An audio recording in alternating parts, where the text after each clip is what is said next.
Ikibuga c'indege citiriwe Melchior Ndadaye ni irembo ry'igihugu c'u Burundi biciye mu ruja n'uruza no guhanahana ibidandazwa bica mu kirere. Ni irembo uwahashitse ategerezwa kumva ko yakiriwe neza, kuko abahakorera mwese mwakira ingenzi, abagwiza atunga bifuza kuzana imitahe mu gihugu cacu c'u Burundi, eka n'abakora mu mashirahamwe asahiriza ibihugu mw'iterambere.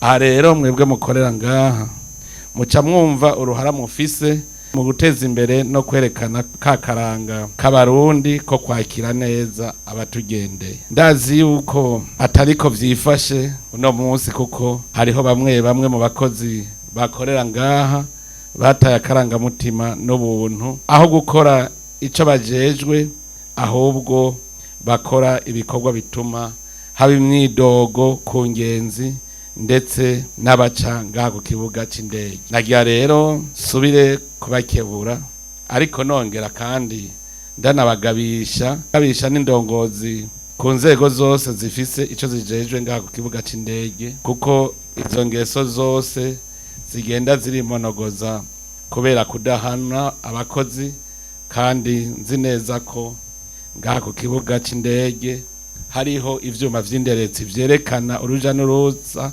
ndetse n'ibikorwa biba biriko birarangurirwa ngaha. Murazi ko nahakoze imyidogo ngoma numva irakwiye guhera uyu munsi. Ntitwaja ngaho ngo dusharize twubake, muga namwe muce inkokora ingenzi. Ndabasavye rero ivyo vyose mubikore n'umutima wo gukunda igihugu, mukwega ahubwo abanyamahanga baze mu Burundi. Dusabe rero yuko bijya bikoresho bihari mwobikoresha kugira ngo abakora amakosa bahanwe hisunzwe amategeko, gutyo dutuze ingeso mbi zose ziza zidusubiza inyuma ku marembo y'igihugu.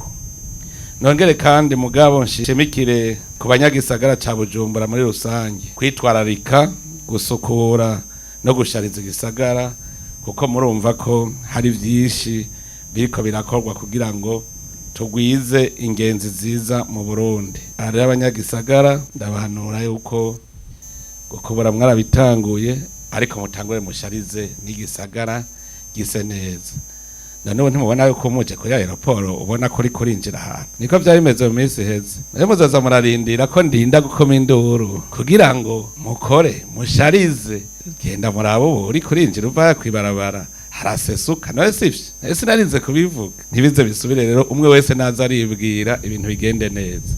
Hanyuma kandi n'iryo suku ndarishimikireko kugira ngo tugwanye kiyakiza caduteye irya ngwara variole de singe, abene gihugu twese tuve hasi. Muri bukigere twagwanye nikiza COVID-19 twakinesheje, kandi abarundi turiyemera, ariko ako gatoyi kaba ariko katunesha.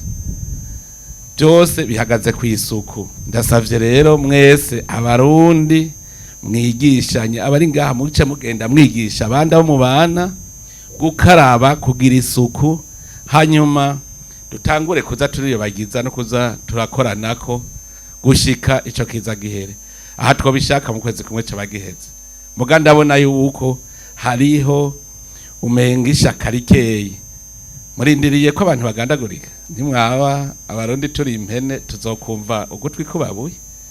Ariko naganda habwe yuko turi abantu twigishanye iki kiza tukigwanye mu mwanya muto, ndazi yuko bizabimeze neza. Ntitwari gushobora kugwanya COVID-19 ngo tunanigwe n'iyi variole, kuko iroroshe cyane kugwanya.